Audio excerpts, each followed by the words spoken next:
Bismillahirrahmanirrahim. Assalamualaikum warahmatullahi wabarakatuh.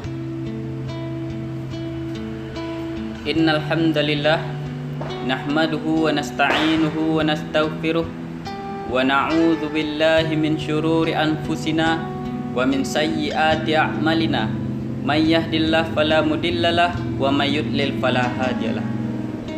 Asyhadu an la ilaha illallah wahdahu la syarikalah wa asyhadu anna Muhammadan abduhu wa rasuluh. Faqala Allah Ta'ala fil Qur'anil Karim, a'udzu billahi minasy syaithanir rajim. Bismillahirrahmanirrahim. Innal ladzina kafaru wa matu wa hum kuffar falan yuqbala min ahadihim mil'ul ardi dhahaba walau iftada bih. Puji syukur kita ucapkan kepada Allah Subhanahu wa taala. Salawat dan salam kita ucapkan kepada baginda Rasulullah sallallahu alaihi wasallam. Kaum muslimin wal muslimat rahimakumullah. Pada saat Muaz bin Jabal hendak diutus ke Yaman, lalu Muaz menghampiri Rasulullah dan berkata, "Ya Nabi Allah, usini. Wahai Nabi Allah, beri aku wasiat." Kalau Muaz saja yang disebut ahli fikih umat ini meminta nasihat kepada Rasulullah sallallahu alaihi wasallam, maka kita yang hidup jauh dari zaman Rasulullah sangat memerlukan nasihat ini. Lalu Rasulullah berkata, "Ittaqillaha haitsuma kunta." Bertakwalah kalian dimanapun kalian berada. Wa atbi'is sayyi'atal hasanata tamhuha. Ikutilah keburukan dengan kebaikan, maka kebaikan itu akan menutupi keburukan. Wa khaliqin nas bi khuluqin hasan. Bergaullah kepada manusia dengan akhlak yang mulia. Wasiat yang agung ini juga Rasul berikan kepada sahabatnya yang lain, yakni Abu Dzar Al-Ghifari. Hadis ini diriwayatkan oleh Al-Imam At-Tirmizi, juga diriwayatkan oleh Imam Ahmad, dan juga diriwayatkan oleh Al-Imam Al-Baihaqi. Pertama, mari kita perhatikan. Ittaqillaha haitsuma kunta. Bertakwalah kalian dimanapun kalian berada. Dalam hadis lain Rasulullah juga berkata, "Sungguh aku mengetahui di tengah umatku ini ada orang yang membawa kebaikan seperti gunung Tihamah yang sangat putih." Lalu kata Rasulullah sallallahu alaihi wasallam, kebaikan yang banyak itu Allah jadikan seperti debu yang berterbangan. Tidak ada nilai di sisi Allah Subhanahu wa taala. Lalu Thauban bertanya, "Ya Rasulullah, sifhum lana wajilhum alaina." Ya Rasulullah, sebutkan kelompok mereka, apa ciri-ciri mereka, sehingga kami tidak termasuk ke dalam golongan orang yang banyak amalan tapi tidak ada nilai di sisi Allah. Lalu Rasulullah berkata, mereka seperti kalian, mereka juga saudara kalian. Ya'khuzuna minal lail kama ta'khuzun. Mereka solat malam sebagaimana kalian solat malam. Mereka beramal soleh, walakinnahum, akan tetapi kata Rasulullah sallallahu alaihi wasallam, iza khalau, apabila bersendirian, bi muharimillah, dengan yang diharamkan Allah, intakihuwa, mereka kerjakan yang diharamkan itu.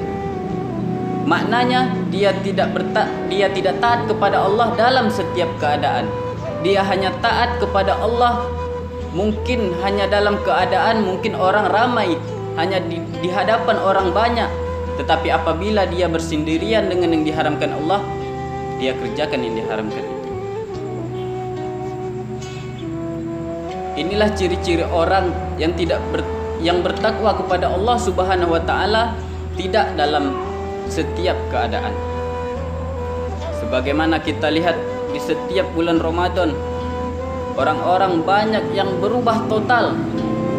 Masjid penuh di mana-mana. dulu tidak memakai busana muslimah, bulan Ramadan mereka memakai busana muslimah, menjadi orang yang taat kepada Allah.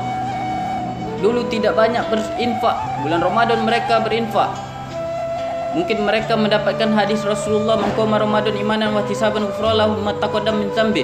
Tapi mereka melupakan hadis Rasulullah yang lain yang mengatakan solat 5 waktu, Jumat ke Jumat, Ramadan ke Ramadan, akan menghapuskan semua dosa-dosa kecil yang ada di antaranya, dengan syarat mereka menjauhkan diri dengan yang diharamkan Allah.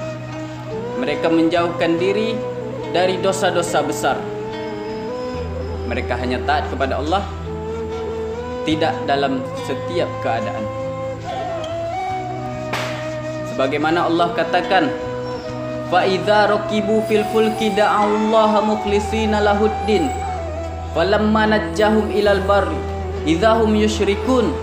Tatkala mereka mengendarai sebuah kendaraan di lautan, datang gelombang besar, kapal kecil, gelombang besar, da'allaha mukhlishina lahuddin, mereka berdoa kepada Allah dengan memurnikan seluruh ketaatannya kepada Allah Subhanahu wa taala. Falamma najjahum ilal bar, tatkala sudah kami sampaikan mereka ke daratan, izahum yusyrikun, mereka syirik. Yang kata nahkoda kapal, untung saya yang jadi nahkoda kapalnya. Kalau bukan saya nahkoda kapalnya, sudah lama kapal ini tenggelam. Yang kata masinisnya, untung tadi saya matikan mesin. Yang kata tukang layar, untung tadi saya turunkan layar. Yang kata orang kampung, untung tadi ada Pak Kiai lewat. Yang kata orang awam, memanglah kapal keramat, sudah tenggelam masih juga selamat. Allah. Mereka lupa kepada Allah Subhanahu wa taala. Mereka tidak taat kepada Allah dalam setiap keadaan. Lalu apa makna takwa? Secara umum, mengerjakan perintah Allah, menjauhi larangan Allah. Tapi itu makna umum. Tetapi ulama menjelaskan makna takwa, dijelaskan oleh para ulama, amalun bi ta'atillah, beramal karena ingin taat kepada Allah Subhanahu wa taala. Wabtigha'i mardatillah, mengharapkan ganjaran dari Allah Subhanahu wa taala. Lil khaufi bi azabillah, karena takut dengan azab Allah. Wantihai maksiatillah, menghentikan maksiat kepada Allah Subhanahu wa taala. Wa iqamatil amri bil ma'ruf wa nahya 'anil munkar. Maka daripada itu, kita harus taat kepada Allah Subhanahu wa taala, tetapi ala nuri minallah, atas petunjuk dari Allah Subhanahu wa taala. Jangan menjadikan Ramadan sebagai patokan kita taat kepada Allah, sehingga di bulan lain kita menjadi orang yang jauh dari Allah, seolah-olah Allah yang kita ibadati hanya ada pada bulan Ramadan. Mungkin hanya ini yang dapat saya sampaikan. Lebih dan kurang saya mohon maaf. Wabillahi taufik wal hidayah. Wassalamualaikum warahmatullahi wabarakatuh.